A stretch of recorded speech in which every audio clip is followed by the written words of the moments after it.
மகா பரிசுத்தமும் கிருபையும் நிறைந்த எங்கள் அன்புள்ள பரமபிதாவே, நன்றியோடு துதிக்கிறோம், ஸ்தோத்திரிக்கிறோம். தேவாதி தேவனுடைய பரிசுத்த பாதத்தில் எங்களை தாழ்த்தி ஒப்பு கொடுக்கிறோம். எங்களை தாங்குவேன், சுமப்பேன், தப்புவிப்பேன் சொன்னீரே. தேவாதி தேவனாகிய கர்த்தே, நீர் எங்களை தாங்குகிறதற்காய் உமக்கு கோடாகோடி ஸ்தோத்திரம். பலப்படுத்துங்க, கிருபையினால் மூடுங்க. மனம் நொந்து போன பிள்ளைகளை ஆறுதல் படுத்துங்க. இயேசுவின் நாமத்திலே தாழ்த்தி ஜெபிக்கிறோம் நல்ல தகப்பனே. ஆமென், ஆமென்.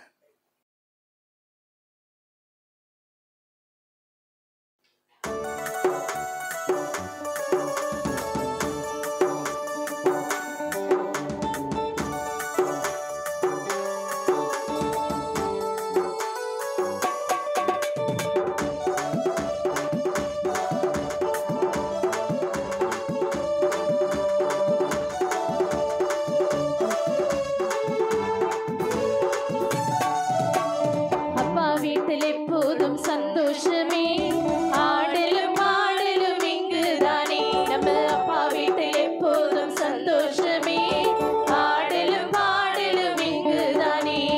ஆடுவோம், கொண்டாடுவோம், பாடுவோம், நடனமாடுவோம், ஆடுவோம், கொண்டாடுவோம், பாடுவோம், நடனமாடுவோம். அல்லேலூயா, ஆனந்தமே, எல்லையில்லா பேரின்பமே. அல்லேலூயா, ஆனந்தமே, எல்லையில்லா பேரின்பமே. நம்ம அப்பா வீட்டில் எப்போதும் சந்தோஷமே, ஆடலும் பாடலும் இங்குதானே. நம்ம அப்பா வீட்டில் எப்போதும் சந்தோஷமே, ஆடலும் பாடலும் இங்குதானே. காத்திருந்தார், கண்டு கொண்டார், கண்ணீரெல்லாம் துடைத்து விட்டார்.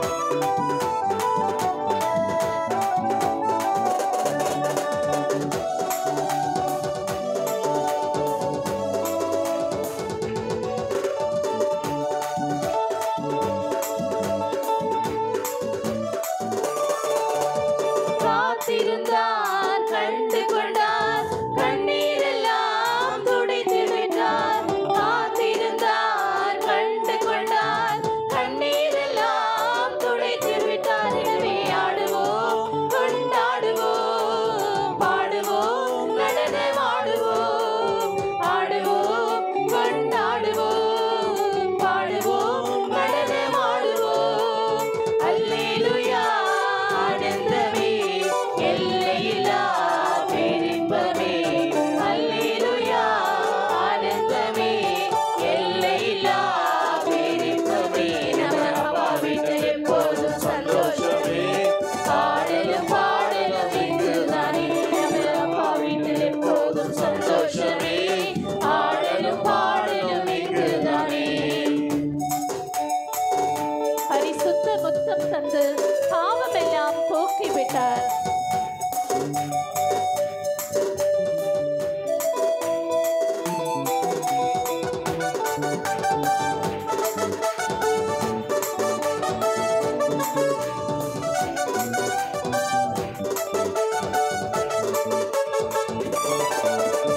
பரிசுத்த முத்தம் தந்து பாவமெல்லாம் போக்கிவிட்டார்.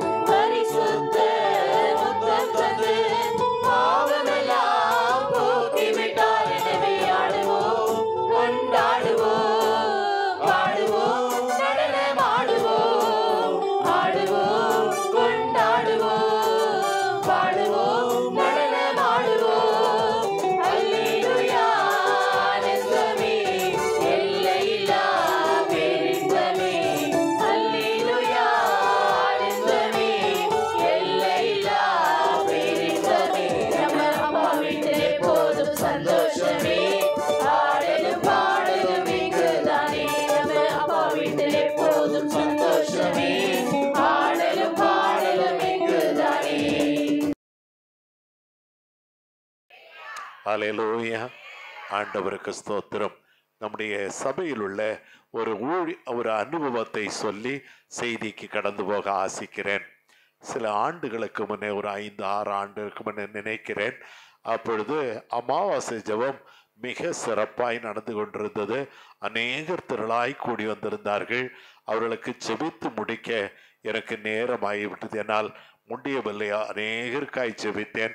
நான் சோர்ந்து போன போது நான் அங்கிருந்த தங்கச்சிமாரிடத்துல, அம்மா பார்த்து கொள்ளுங்கள், நான் கொஞ்சம் ரெஸ்ட் எடுக்க வேண்டும், நான் வீட்டுக்கு போகிறேன் என்று மேலே ஏறி போய்விட்டேன். போய் சோபாவிலே சோர்வாய் உட்கார்ந்து கொண்டிருக்கிறேன். அப்பொழுது நம்முடைய தங்கச்சிமார் 2 பேராக ஒரு சகோதரனை, அவருக்கு ஒரு 40 வயதுக்கு கிட்டத்தட்ட இருக்குமென்னு நினைக்கிறேன், ஒரு சகோதரன் 40 இருக்காது, கொஞ்சம் கம்மியாக இருக்கும், அவரை அழைத்து கொண்டு வருகிறார்கள். எனக்கு ரொம்ப டயர்டு. ஆனால் அவர்கள் சொன்னார்கள், அப்பா பயங்கர தொல்லை கொடுத்தார், கட்டாயம் நான் பார்த்து தான் ஆகணும், இல்லைன்னா நான் போகவே மாட்டேன்னு சொல்லி தொல்லை கொடுத்தார். ஆகவே நாங்கள் அழைத்து கொண்டு வந்தோம் என்று சொன்னார்கள். அவரிடத்துல, அந்த தம்பி இடத்துல, தம்பி சொல்லுங்க தம்பி என்று கேட்டபோது அவர் சொன்னார், எனக்கு ஒரு நோய் இருக்கிறது, அந்த நோய் என்னன்னு சொன்னா நீங்க என்ன தொட்டு ஜெபம் பண்ணுவீங்களா என்று கேட்டார். நான் உடனே என்னை அறியாமல் திடீர்னு சொன்னேன், உங்களுக்கு எய்ட்ஸ் நோய் இருந்தா கூட எய்ட்ஸ் நோயாளிகளை தொடக்கூடாது, எய்ட்ஸ் நோய் இருந்தால் கூட நான் உங்களை தொட்டு ஜெபம் பண்ணுவேன்னு சொன்னேன். அப்படியே தேம்பி தேம்பி அழுது கொண்டு எனக்கு அதுதான் நோய் என்று சொன்னார். ஏனென்றால் அவருடைய கெட்ட வழிகள், பயங்கர மோசமான வழிகள் அவரை எய்ட்ஸ் பேஷண்ட் ஆக்கி விட்டது. டாக்டர்கள் அவருக்கு ட்ரீட்மெண்ட் கொடுத்து கொண்டே இருக்கிறார்கள். திடீரென்று டாக்டர்கள் சொன்னார்கள், இனி மிஞ்சி மிஞ்சி போனா 8-10 நாள் தான் உயிரோடு இருப்பப்பா, இனி கண்ட்ரோல் ஆகவே ஆகாது என்று வியாபிக்கிறது, பயங்கரமாய் வியாபிக்கிறது, கண்ட்ரோல் ஆகவே ஆகாது என்று சொன்னார்களாம். அப்பொழுது அந்த உடம்புல பார்த்தீங்கன்னா புண் இல்லை, சின்ன சின்ன புண் இல்லாத இடமே இல்லை. அப்படி ஒரு பயங்கர பேஷண்ட் அவர். என்னுடைய கண்கள் இருந்து தாரை தாரையாய் அவர் மேல் கண்ணீர் வழிந்தது. நான் அவரை கட்டி பிடித்து அவருக்காய் செவித்து விட்டு நான் அமைதியாகிவிட்டேன். எழுந்து வரப்பா போனார். 2 நாட்கள் கழித்து அடித்து பிடித்து ஓடி வருகிறார். அவர் வந்து என்ன சொன்னார், அப்பா ஆண்டவருக்கு நன்றிப்பா, ஆண்டவருக்கு நன்றிப்பா என்று சொல்லி வந்தார். என்னவென்று விசாரித்தேன். என்னுடைய எய்ட்ஸ் நோய் முழுதுமே சுகமாகிவிட்டது என்று சொன்னார். அல்லேலூயா. என்னுடைய எய்ட்ஸ் நோய் முழுதும் சுகமாகிவிட்டது, டாக்டர்கள் ஆச்சரியப்படுகிறார்கள் என்று சொன்னார். அவருடைய பேர் சதீஷ். அவர் என்னோடு கூட ஆம்பூருக்கு கூட வந்திருக்கிறார். அங்கே பெரிய மீட்டிங்ல சாட்சி சொன்னார், பச்சை சாட்சி சொன்னார். அவர் என்னென்ன அசுத்தங்களை செய்வார்ன்னு அப்படி சாட்சி சொன்னார். என் அன்பு பிள்ளைகளே, இன்று ஆண்டவர் உங்களையும் என்னையும் பார்த்து என்ன சொல்லுகிறார், நான் உங்களுக்கு புதிய காரியங்களை செய்வேன். அல்லேலூயா. மருந்துனால சுகம் கிடைக்கிறது வேறு, மருந்தில்லாமல் புதிதாய் ஆண்டவர் நமக்கு சுகம் கிடைக்கிறது வேறு. ஆண்டவருக்கு ஸ்தோத்திரம். நான் புதிய காரியங்களை செய்கிறேன், அது இப்பொழுதே தோன்றும், இதை நீங்கள் அறிய மாட்டீர்களா என்று வேதம் கேட்கிறது. ஏசாயா 43ஆம் அதிகாரம் 19ஆம் வசனத்திலே முதல் பகுதியை வாசியுங்கள். இதோ நான் புதிய காரியத்தை செய்கிறேன், இதோ நான் புதிய காரியத்தை செய்கிறேன், இப்பொழுதே அது தோன்றும், இப்பொழுதே அது தோன்றும், நீங்கள் அதை அறியீர்களா, நீங்கள் அதை அறியீர்களா. அல்லேலூயா. உங்களையும் என்னையும் பார்த்து தான் ஆண்டவர் கேட்கிறார், உங்களுக்கு தெரியுமா தெரியாதா, ஆண்டவர் புதிய காரியத்தை செய்கிறார் என்று நீங்கள் அறியீர்களா. என் ஆண்டவரே நான் அறிவேன் என்று சொல்லுங்க. அல்லேலூயா. நான் அறிவேன் ஆண்டவரே என்று சொல்லுங்க. ஆண்டவர் உங்களை அதிசயங்களை காண செய்வார். அதே 43ஆம் அதிகாரம் முதல் வசனம் சொல்லுகிறது, யாக்கோவை பார்த்து கர்த்தர், யாக்கோவே பயப்படாதேன்னு சொல்லுகிறார். வாசியுங்கள். இப்போதும் யாக்கோபே உன்னை சிருஷ்டித்தவரும் இஸ்ரவேலே உன்னை உருவாக்கினவருமாகிய கர்த்தர் சொல்லுகிறதாவது, பயப்படாதே உன்னை மீட்டு கொண்டேன். அல்லேலூயா. பயப்படாதே நான் உன்னை மீட்டு கொண்டேன். ஆண்டவர் நம்மை பயங்கரமான காரியங்களிலிருந்து மீட்டு கொள்கிறார். சதீஷை அந்த எய்ட்ஸ் நோயிலிருந்து மீட்டு கொண்ட கர்த்தர் இன்றும் ஜீவிக்கிறார். அல்லேலூயா. அந்த சதீஷை தெரியுமா என்று தம்பி கலைச்செல்வனை கேட்டேன். அவரை எனக்கு தெரியும் என்று சொன்னார். உங்களை எத்தனை பேருக்கு அவரை தெரியுமோ தெரியாது. அவர் சபைக்கு சில காலம் வந்து கொண்டிருந்தார். ஆனால் திடீரென்று இங்க ஊர்ல அயனவரத்திலிருந்து திடீரென்று வீட்டை மாற்றி வேற எங்கோ போய்விட்டார். ஏன்னா நிறைய பேரிடத்துல கடன் வாங்கியிருந்தார். இந்த தப்பான பழக்கத்தினால அவருக்கு பணம் பத்தல, கடன் வாங்கி குடும்பத்தை நடத்தினார். அந்த கடன்காரர்கள் தொல்லை கொடுக்க தொடங்கினதுனால இந்த ஊரை விட்டு எங்கோ ஓடி போய்விட்டார். எனக்கும் தெரியாது எங்க போனார் என்று தெரியாது. என் அன்பு சகோதர சகோதரிகளே, பயப்படாதிருங்கள். உங்களை மீட்டு கொள்ளுகிறதற்கு ஒரு நேசர் உண்டு. ஹல்லேலூயா. எனக்கு ஒரு நேசர் உண்டு, அவர்தான் இயேசு ராஜா. எனக்கு ஒரு புகலிடம் உண்டு, அவர்தான் இயேசு ராஜா. எனக்கு ஒரு நேசர் உண்டு, அவர்தான் இயேசு ராஜா. உங்களுக்கு ஒரு நேசர் உண்டு, அவர் நேசமுள்ளவர், அன்புள்ளவர், அவர்தான் இயேசு ராஜா. இந்த யாக்கோபை என்னென்ன காரியங்களை விடுவித்தார்? அவரை கொலை செய்கிறதுக்கு துரத்தின அவருடைய அண்ணனிடத்திலிருந்து விடுதலை ஆக்கின மீட்டு கொண்டார்.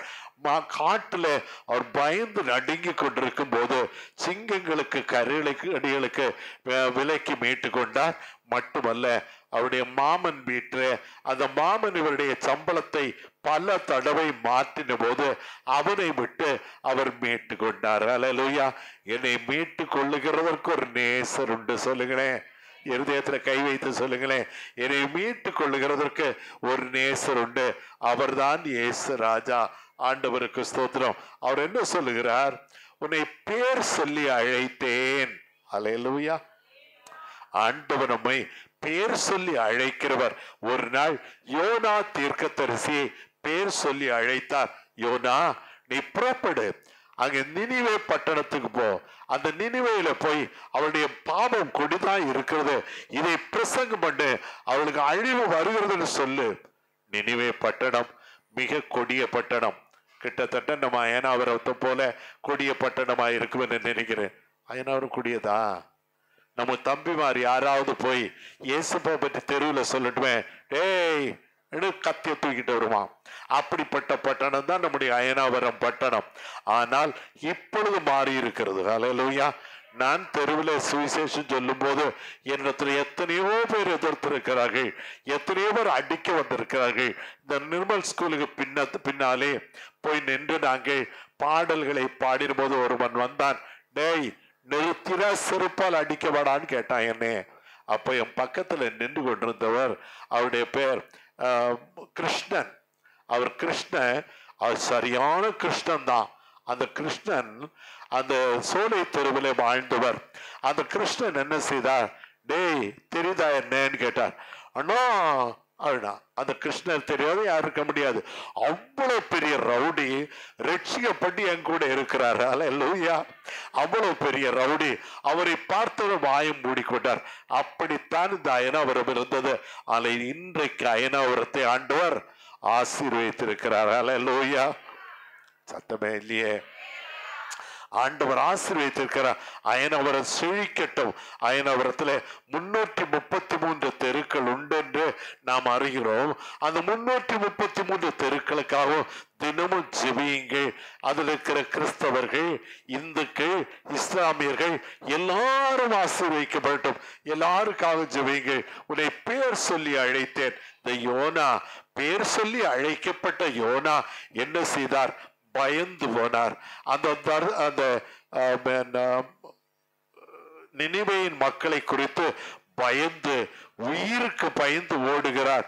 ஒரு தர்சீசுக்கு போகிற கப்பல் ஏறி உள்ளே படுத்து கொண்டார். ஆண்டவர் சாமானியமானவர் அல்ல. ஒருவரை பிடிக்க வேண்டும் என்று நினைத்தால், ஒருத்தியை பிடிக்க வேண்டும் என்று நினைத்தால் என்ன வேணுமானாலும் ஆண்டவர் செய்வார். ஹல்லேலூயா. நீங்க நான் ஊழியம் செய்ய மாட்டேன்னு சொல்லுவீங்களா? உங்களை ஆண்டவர் பிடிக்கிறதற்கு அவருக்கு அறிவுண்டு, ஞானம் உண்டு. அவர் உங்களை பிடிப்பார், உங்களை ஊழியத்துக்கு என்று பயன்படுத்துவார். ஹல்லேலூயா. சொல்லுங்களேன். ஆண்டவர் பயன்படுத்துவார். இந்த கப்பல்ல அடித்தட்டிலே போய் படுத்திருந்த அந்த யோனாவை யாருக்கும் தெரியாது ஏன் அங்க படுத்திருக்கா. ஆனா கடல் பயங்கரமாய் பொங்கி பயங்கரமாய் அழிவு வருகிறது போல இருந்த போது எல்லாரையும் தேடுகிறார்கள். அந்த கேப்டன் போய் யோனாவை எழுப்பி, நீ யாருப்பா, நீ ஏன் இங்க வந்து படுத்திருக்கிற, நீ என்ன எங்க போற என்று சொன்னால், நான் கர்த்தருக்கு பயப்படுகிறவன். அல்லேலூயா, சொல்லுங்களேன் அந்த வார்த்தையை. நான் கர்த்தருக்கு பயப்படுகிறவன், பயபக்தி உள்ளவன். யோனா 1ஆம் அதிகாரம் 9ஆம் வசனத்தை வாசிக்க கேட்போம். அதற்கு அவன், நான் எபிரேயன், சமுத்திரத்தையும் பூமியையும் உண்டாக்கின பரலோகத்தின் தேவனாகிய கர்த்தர் இடத்தில் பயபக்தி உள்ளவன் என்றார். கர்த்தரிடத்தில் பயபக்தி உள்ளவன். இங்க இருக்கிற என் அன்பு பிள்ளைகளே, நீங்களும் எல்லாரும் கர்த்தரிடத்துல பயபக்தி உள்ள பிள்ளைகள் தான். இல்லை என்றால் இங்கு வந்திருக்க மாட்டீர்கள். ஆனால் யோனாவை போல கப்பலுக்கு அடியிலே படுத்து தூங்குகிறீர்களா? கப்பலடியிலே படுத்து தூங்குகிறீர்களா? ஐயோ, நான் போக மாட்டேன், நான் நினிவேக்கு போக மாட்டேன், நான் தெருக்கல்ல போக மாட்டேன், ஆண்டவரை பற்றி பேச மாட்டேன் என்று தூங்குகிற நீ எழும்பு, விழித்தெழும்பு. அடுத்ததாக அவர் 10ஆம் வசனத்திலே சொல்லுகிறார், நான் கர்த்தருடைய சன்னிதானத்துக்கு விலகி ஓடி போகிறவன். விலகி ஓடி போகிற ஆண்டவர். வாசிக்குமா 10ஆம் வசனம். அவன் கர்த்தருடைய சமூகத்தினின்று விலகி ஓடி போகிறவன் என்று தங்களுக்கு அறிவித்ததினால், தங்களுக்கு அறிவித்தான். அவரே சொல்றான், நான் கர்த்தருடைய சமூகத்துக்கு விலகி ஓடி போகிறவர். நீங்கள் யார்? கர்த்தருடைய சமூகத்துக்கு விலகி ஓடி போகிற பிள்ளைகள். ஓடி போகிறவர்களே, ஓடாதிருங்கள், என் இயேசுவுக்காய் ஓடுங்கள். அல்லேலூயா, இயேசுவின் பாதத்தை பற்றி கொண்டு ஓடுங்கள். ஆண்டவர் உங்களை அதிசயங்களை காண செய்வார். ஆண்டவர் அதிசயமானவர். அல்லேலூயா, அதிசயமானவர், ஆறுதல் தருகிறார்.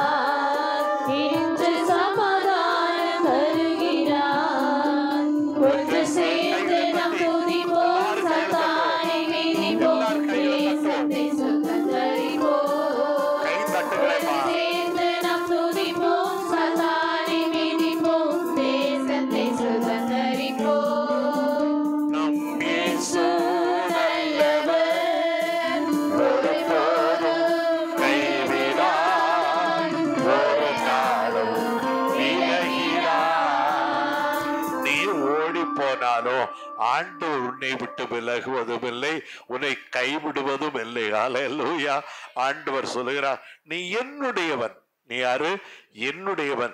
இங்கே இருக்கிற அத்தனை பேரையும் பார்த்து, உங்களுடைய முகத்தை பார்த்து கர்த்தர் சொல்கிறார், மகனே, மகளே, நீ என்னுடையவன், என்னுடையவள். அல்லேலூயா, என் இயேசுவுக்கு சொந்தமான என் அன்பு பிள்ளைகளை இருதயத்தில் கை வைத்து சொல்லுங்களேன், நான் இயேசுவுக்கு சொந்தமானவர், இயேசுவுக்கு சொந்தமானவன்.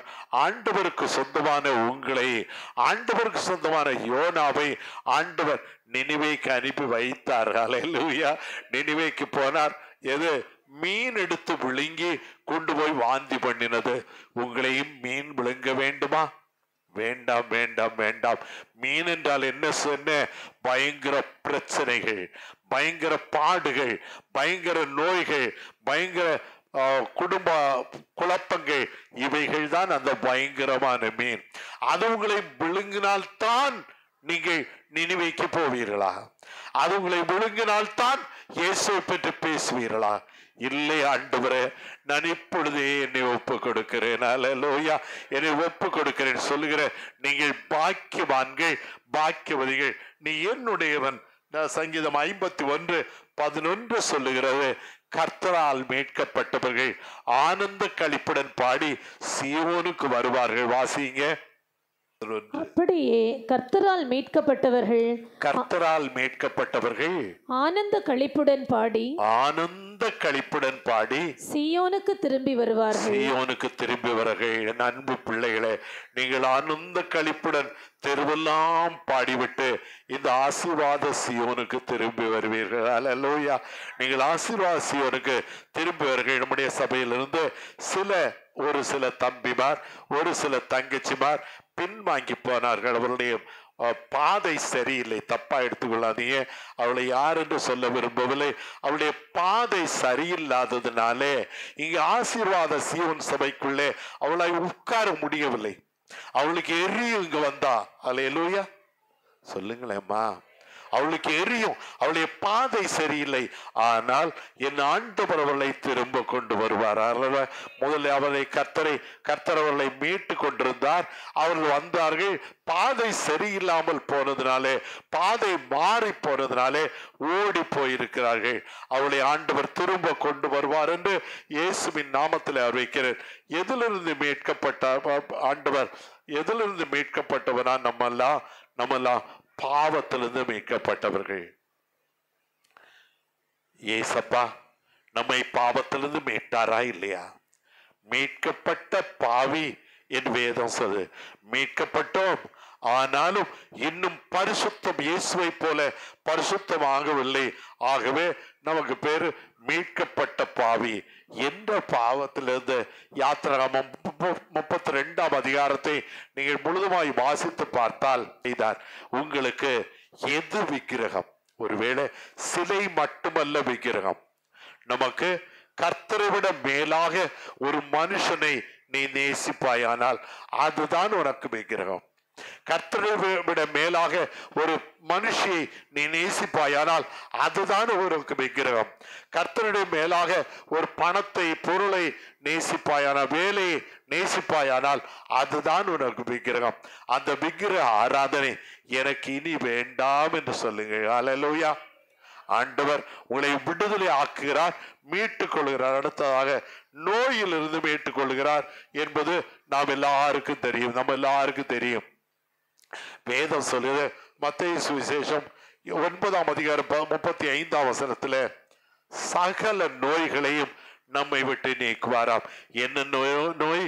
குருடர்கள், குஷ்டரோகிகள், சப்பானிகள், சூம்பனை கைவிடவர்கள் எல்லாரையும் சுகமாக்குற வாசியங்கள்.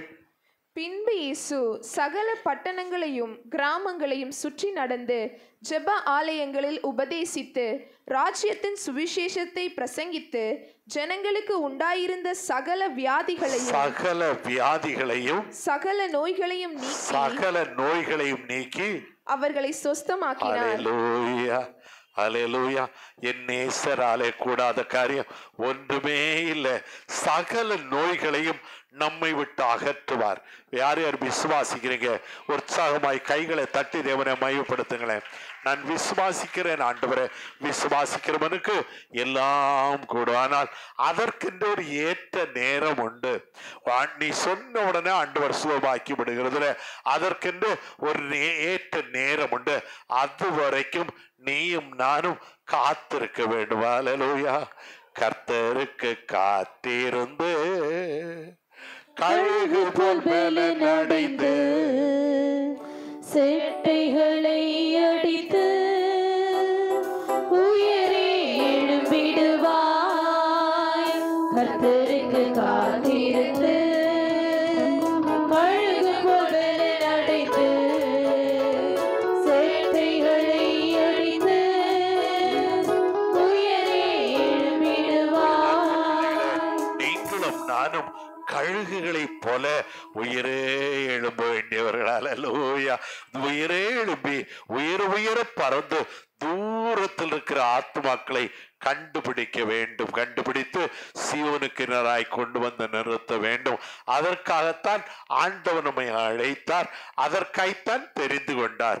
அழைக்கப்பட்டவர்கள் அநேகர், ஆனால் தெரிந்து கொள்ளப்பட்டவர்களோ சிலர் என்று வேதம் சொல்லுது. நீ அழைக்கப்பட்டவன் தானா? நீ அழைக்கப்பட்டவள் தானா? நீ தெரிந்து கொள்ளப்பட்டவன் தானா? நீ தெரிந்து கொள்ளப்பட்டவள் தானா என்பதை முடிவு செய். என் ஆண்டவரே, நீர் என்னை தெரிந்து கொண்டீர். நான் என்னை முழுமையா வாக்கு கொடுக்கிறேன்.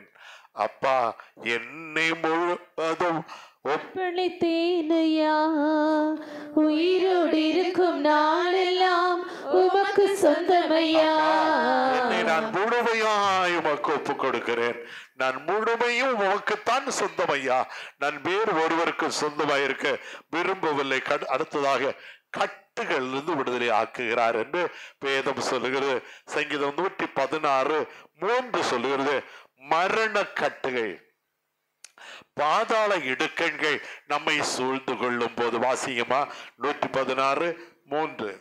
மரண கட்டுகள் என்னை சுற்றி கொண்டது, மரண கட்டுகள் என்னை சுற்றி கொண்டது, பாதாள இடுக்கண்கள் என்னை பிடித்தது, பாதாள இடுக்கண்கள் என்னை பிடித்தது, இக்கட்டையும் சஞ்சலத்தையும் அடைந்தேன், இக்கட்டையும் சஞ்சலத்தையும் அடைந்தேன். என் அன்பு பிள்ளைகளே, என்னுடைய அனுபவத்துல நான் எத்தனையோ தடவை மரணத்துக்கு வாசலுக்கு போயிட்டவன். டாக்டர்கள் சொல்லுவார்கள், இன்னும் சில நிமிடங்கள் தான் உயிரோடு இருப்பார். இன்னும் நான் ரெய்னி ஹாஸ்பிட்டலில் சேர்க்கப்பட்டிருந்தேன். அங்கு ரெய்னி ஹாஸ்பிட்டலில் எனக்கு அந்த டைரக்டரும் நானும் ஒரே மேடையிலே செய்தி கொடுத்திருக்கிறோம். அவர்கள் நல்ல ஊழியக்காரி. நாங்கள் செய்தி கொடுத்திருக்கிறோம். என்னை கொண்டு போயிருக்கிறது சொன்ன உடனே அவருடைய எல்லா டாக்டர்களையும் கூப்பிட்டு அவர்களுக்கு ஸ்பெஷல் ட்ரீட்மெண்ட் கொடுங்க, அவருக்கு எல்லா டெஸ்டும் எடுங்க என்று சொல்லிவிட்டார்கள். எனக்கு எல்லா டெஸ்டும் எடுத்து கொண்டு வந்து ஸ்ட்ரெச்சர்ல படுக்க வைத்திருக்கிறார்கள். என்னுடைய மனைவியார் என் பக்கத்தில் நின்று அழுது கொண்டே இருக்கிறார்கள். நினைத்தார்கள், இவருக்கு காதும் கேட்கல, இவருக்கு கண்ணும் காணல, சொரணையும் இல்லைன்னு தான் அப்படியே செத்தது போல கிடக்கிறேனே ஆக அப்படி நினைத்தார்கள். பக்கத்துல சில டாக்டர், எத்தனை பேருன்னு ஞாபகம் இல்லை, சில டாக்டர்கள் வந்து உட்கார்ந்து எல்லா ரிப்போர்ட்ஸை எடுத்து ஒவ்வொருவராய் பேசினார்கள். பேசிவிட்டு சொன்னார்கள், இன்னும் சில மணி நேரங்கள் தான் இவர் மரித்து போவார். எனக்கு கணீர்னு கேக்குது, எனக்கு கணீர்னு கேக்குது. உடனே மனைவியை கூப்பிட்டு, அம்மா கேட்டியா டாக்டர்? கேட்டப்பா, நான் எல்லாம் இப்ப சாக மாட்டேன் போ. ஹல்லேலூயா சொல்லுவீங்களா நீங்க? எப்படி விசுவாச வார்த்தை? டாக்டர்ஸ் 6-7 டாக்டர்ஸ் உட்கார்ந்து சொல்றாங்க இப்ப செத்துருவாரு சில மணி நேரத்துல. ஆனா நான் என்ன சொல்றேன், நான் இப்ப சாக மாட்டேன். நீங்க சொல்லுங்களேன் இப்போ. ஹல்லேலூயா ஆண்டவர் நம்மோடு இருக்கிறார். எனக்கு நீ 70 வயசால அப்ப சொன்னது அது. இப்ப 70 எல்லாம் தாண்டி போச்சு. எனக்கு இப்ப 70 ஆகல. 70 வயசுக்கு முன்னால நான் சாமாட்டேமா. ஹல்லேலூயா. 2வது நாள் இதே சபையில வந்து இந்த சேர்ல எல்லாம் உட்கார முடியல, சோஃபா கொண்டு வந்து போட்டாங்க. சோஃபாவில் உட்கார்ந்து செய்தி கொடுத்தேன். கைகளை தட்டக்கூடாதா? என் அன்பு பிள்ளைகளை, என் இயேசு ஜீவிக்கிறார். ஹல்லேலூயா. அவர் புதிதான காரியங்களை உங்களுக்கு செய்ய, புதிய காரியத்தை செய்கிறேன், இது இப்பொழுதே தோன்றும், அதை நீங்கள் அறிய மாட்டீர்களா என்று கர்த்தர் கேட்கிறார். அடுத்ததாக கட்டுகள், துக்கத்திலிருந்து விடுதலை ஆக்குவார். இந்த துக்கம் பயங்கரமானது. எல்லாவற்றையும் விட துக்கம் பயங்கரமானது. வெளியே தெரியாது. உன்னுடைய இருதய துக்கத்தை கர்த்தர் ஒருவர் தான் அறிவார். நீ எந்த காரியத்துக்காக துக்கப்பட்டு கொண்டிருக்கிறாய்? வெளியே சிரிக்கிற நீ, வெளியே எல்லாத்தையும் பேசுவ, நல்லா சிரிச்சு பேசுற, விசுவாச வார்த்தை பேசுறது போல பேசுற. ஆனா உன்னுடைய துக்கம் பயங்கரமானது. உங்கள் துக்கம் சந்தோஷமாய் மாறுமா மாறாதா? விசுவாசிக்கிறவர்கள் கைகளை உயர்த்தி அன்னையில் சொல்லுங்களேன், உங்கள் துக்கம் சந்தோஷமாய் மாறும், உங்கள் கவலைகள் கண்ணீர் எல்லாம் மறைந்து விடு, உங்கள் துக்கம் சந்தோஷமாய் மாறும், உங்கள் கவலைகள் கண்ணீர் எல்லாம் மறைந்து விடு. கட்டாயம் மறைந்து போகும். அல்லேலூயா. என் இயேசு ஜீவிக்கிறதுனாலே, என் இயேசு என்னோடு கூட இருக்கிறதுனாலே நான் பயப்பட மாட்டேன். அல்லேலூயா. அடுத்ததாக வேதம் சொல்லுது, ஏசாயா 43:2, நீ தண்ணீர்களை கடக்கும் போது நான் உன்னோடு கூட இருப்பேன். அல்லேலூயா. அப்படின்னு நான் என்ன, தண்ணீர்கள் என்ன, சின்ன சின்ன பிரச்சனைகள். அல்லேலூயா. நீ கடந்து போகிற சின்ன சின்ன பிரச்சனைகளை நீ கடக்கும் போது, நாங்கள் ஆற்று ஓரமாய் வாழுகிற ஆட்களுக்கு ஆறு குளம் எல்லாம் தெரியும். நாங்கள் தண்ணீரை கடக்கிறது அந்த வெள்ளம் வரும்போது பயங்கரம், வெள்ளம் வராத போது ஈஸியா நாங்கள் கடந்து போயிடும். நீ தண்ணீர்களை கடக்கும் போது ஆண்டவர் உன்னோடு கூட இருப்பார். என்ன சின்ன பிரச்சனை, அதுவே உன்னை நோகடிக்குதா, அதுவே உன்னை பயமுறுத்துதா, இது பெருசாயிடுமா என்று பயப்படுகிறாயா? ஆண்டவர் உனக்கு போதுமானவராயிருப்பார். ரூத் புத்தகம் 2ஆம் அதிகாரம் 13ஆம் வசனத்துல போவாஸ் ரூத்தை பார்த்து ஆறுதல் சொல்லுகிறார். என்ன? சாப்பாட்டுக்கு வழி இல்லாத பிள்ளை, கணவனை இழந்த பிள்ளை, அவளுக்கு ஆறுதல். ஒரு பெரிய கோடீஸ்வரன் அவனுடைய ஆறுதல் படுத்தினான். உங்களை ஆறுதல் படுத்த ஒரு நேசர் உண்டு. அல்லேலூயா. உன்னை ஆற்றுவார், தேற்றுவார், அரவணைப்பு. ஆதியாகமம் 50ஆம் அதிகாரம் 21ஆம் வசனம் சொல்லுது, யோசேப்பு அவருடைய சகோதரர்களை ஆற்றி தேற்றினாராம். சகோதரர்கள் பயந்து நடுங்கும் போது சகோதரர்களை யோசேப்பை தூக்கி குழியிலே போட்ட அதே சகோதரர்கள் தான் அவருக்கு ஆறுதல் சொன்னார். உங்களை தூக்கி குழியிலே போடுகிறவர்கள் உண்டு, ஆனால் நீங்கள் அவர்களுக்கும் ஆறுதல் சொல்ல வேண்டும். என்னை தூக்கி குழியிலே போட்ட குடும்பத்தாருக்கு நானும் ஆறுதல் சொல்ல போனேன். அல்லேலூயா. சொல்லுங்களேப்பா, நானும் ஆறுதல் சொன்னேன். ஐயோ 10 வருஷம் அந்த குழியில கிடந்தேன், என்னால் தப்பவே முடியாதுன்னு நினைத்தேன். ஆண்டவர் என்னை தப்பு வைத்தார். உங்களை தப்பு வைக்க வரமாட்டாரா? ஆண்டவர் தப்பு வைப்பார். அடுத்ததாக ஆறுகளை கடக்கும் போது, ஆறு தண்ணீரை கடக்கும் போது அவர் நம்மோடு இருப்பார். ஆறுகளை கடக்கும் போது ஆண்டவர் நம்மோடு இருப்பார்னு சொல்லவே இல்லை. அது உண்மையில் புரளாது, அது உண்மையில புரளாது என்று வேதம் சொல்லுகிறது. என் அன்பு பிள்ளைகளே, இந்த பீகார்ல ஊழியம் செய்கிற அருமையான ஐயா பேர் என்ன, அகஸ்டின் ஜெபக்குமார் ஐயா ஒரு சாட்சி சொன்னதை நான் பார்த்தேன். என்னவாம், ஒரு ஏரியாவில் நோட்டீஸ் கொடுத்து பிரசங்கம் பண்ணிக்க போது திடீர்னு ஒரு தம்பி வந்தானா, அந்த நோட்டீஸ் எல்லாத்தையும் பிடுங்கி கிழிச்சு வீசிட்டு, போடா அங்க மலைக்கு மேல போ, அங்க போய் பேசு. மலைக்கு மேல யார் இருக்கா? 400 கிராமங்கள் மலை மேல இருக்கு. எத்தனை கிராமம்? மலை மேல 400 கிராமங்கள் இருக்கு. போய் சொல்லிப்பாரு, போய் பேசிப்பார் போ அப்படின்னு சொன்ன உடனே இவருக்கு அப்படி நாங்க கட்டாயம் போடும். அங்கெல்லாம் போய் கால் வைக்க முடியாது, கால் வச்சா வெட்டிடுமா. ஒரு கிராமத்துக்குள்ள போ, அந்த மலை மேல உள்ள ஒரு கிராமத்துக்கு போகும்போது அங்க உள்ள தலைமை சொன்னானா, இந்த கோடு போட்டிருக்கேன், இந்த கோடை எவனா தாண்டான்னா அவரை உடனே வெட்டி பலி கொடுத்துருவேன். இந்த அகஸ்டின் ஜெபக்குமார் இருக்காரு, அந்த மனுஷனுக்கு இருக்க தில்லு கொஞ்சம் நஞ்சம் இல்லை. என்ன சொன்னாரா, அங்க போய் நின்றுட்டு கோட்டுக்கு முன்னாடி நின்றுட்டு அந்த தலைவர் கோடு தாண்டினா வெட்டுவேன்னு சொன்ன தலைவரை வர சொல்லுங்கப்பா, நான் தாண்டி காட்டுறேன்ப்பா, நான் தாண்டி காட்டுறேன். தலைவர் வரவே இல்லை, பயந்து. தலைவர் பயந்து வரவே இல்லை. இவர் உள்ள போய் எல்லாருக்கும் சுவிசேஷம் சொல்லி தங்கிட்டார். அப்படிப்பட்ட மனுஷன் இவர் ஒரு சாட்சி சொன்னார். என்னவாம், ஒரு கிராமத்துல ஆண்டவரை பற்றி பேசினார்கள். அங்கு ஒரு மனுஷன் இயேசுவை ஏற்றுக்கொண்டான். கைகளை தட்டுங்களேன். கொடிய ஜனங்கள் இருக்கிற இடம். அந்த ஏற்றுக்கொண்ட மனுஷன் ஒரு விவசாயி, பயிர் செய்கிறவன், தொழில் செய்கிறவன். அந்த பயிர் செய்கிறவன் அவன் விவசாயம் செய்து கொண்டே ஊழியத்தை செய்தானாம். அவன் ஊழியத்தை செய்ய தொடங்கிட்டான். அப்படி ஊழியத்தை செய்து 250 ஆத்துமாக்களை சம்பாதித்தான். அல்லேலூயா. கை தட்ட தெரியாது இல்லையா? 250 ஆத்துமாக்களை சம்பாதித்தான். ஆனால் என்ன பிரச்சனையோ தெரியாது. 2-3 ஆண்டுகள் அவன் ஒரு சர்ச்சை கட்டி அந்த சர்ச்சில் இந்த 250 பேரை வைத்து ஆராதனை நடத்தி கொண்டிருந்தான். திடீரென்று நோய்வாய்ப்பட்டான், மரித்தே போய்விட்டான். இப்போ ஒரு 4 வருஷத்துக்கு முன்னால மரித்தே போய்விட்டான்.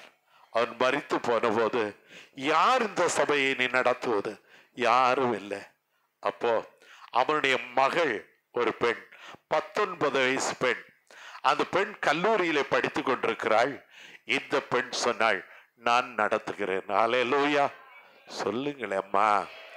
அல்லேலூயா.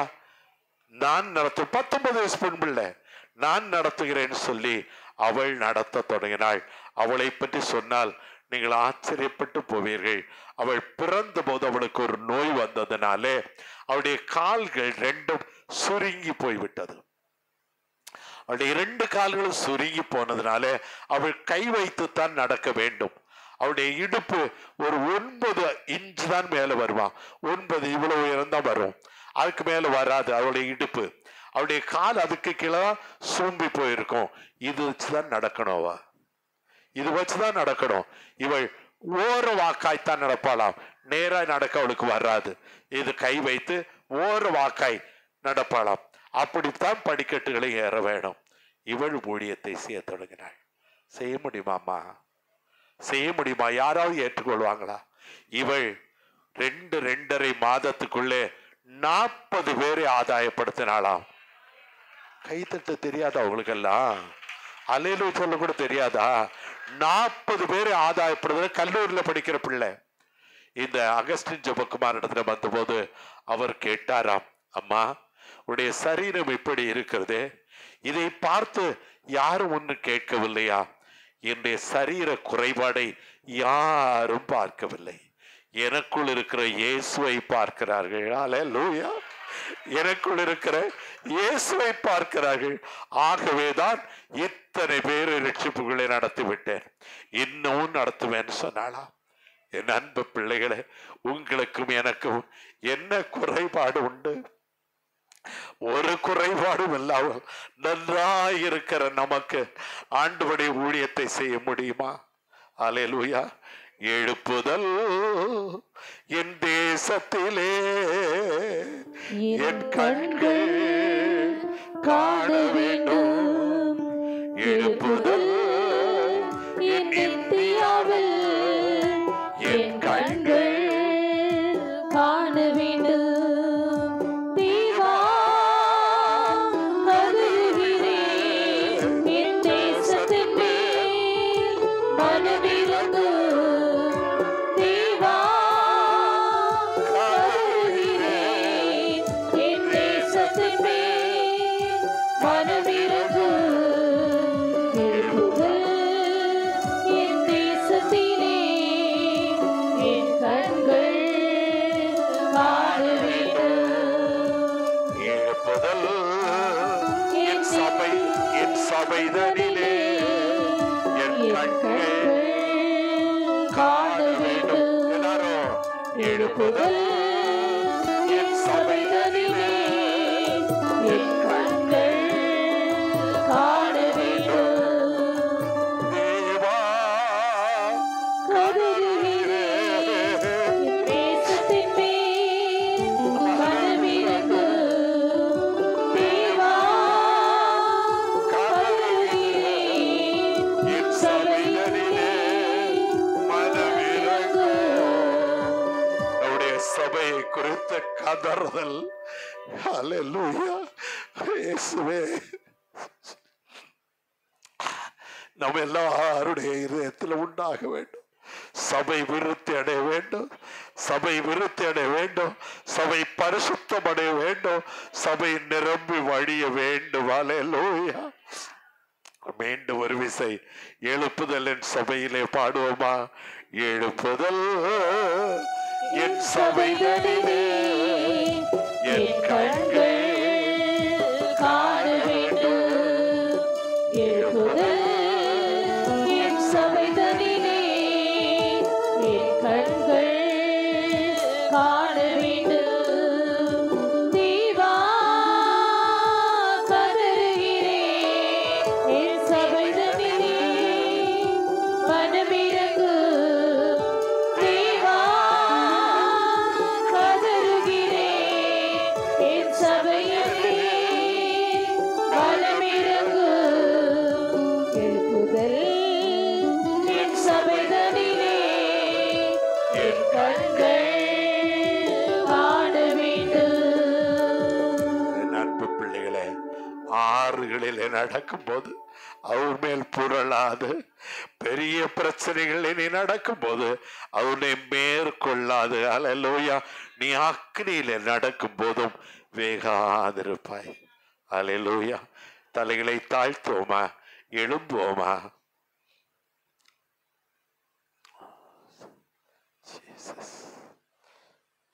எழும்புங்களேம்மா.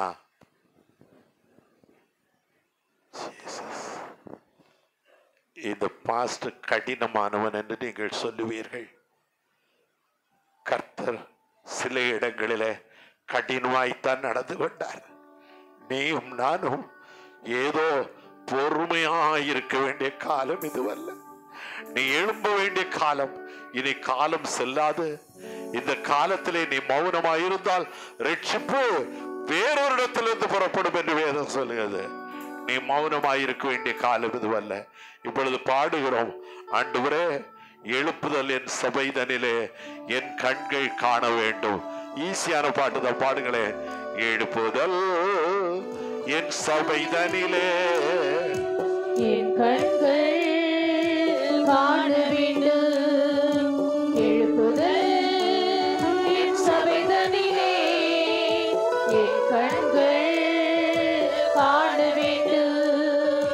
தேவா கதறுகிறேன் என் சபையினிலே மனமிரங்கு. தேவா கதறுகிறேன் என் சபையினிலே மனமிரங்கு.